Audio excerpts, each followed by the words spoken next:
पंढरपूरमध्ये कार्तिक एकादशीचा सोहळा पाहायला मिळतोय। उपमुख्यमंत्री एकनाथ शिंदेंकडून सपत्नीक विठुरायाची महापूजा करण्यात आली आणि या सोहळ्याच्या निमित्तानं पंढरपूरमध्ये हजारो भाविकांची उपस्थिती पाहायला मिळते। पंढरपूरमध्ये कार्तिक एकादशीचा सोहळा जो आहे तो अनुभवायला मिळतोय। उपमुख्यमंत्री एकनाथ शिंदेंकडून सपत्नीक विठुरायाची महापूजा करण्यात आलेली आहे।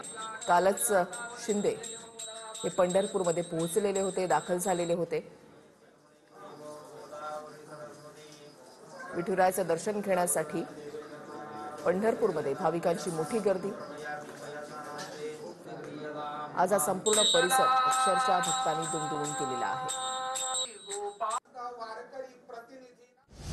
आषाढीलाही विठ्ठलाची महापूजा करायला आवडेल असं लता शिंदे यांनी म्हटलंय। कार्तिकीच्या पूजेनंतर लता शिंदेंची ही प्रतिक्रिया आहे।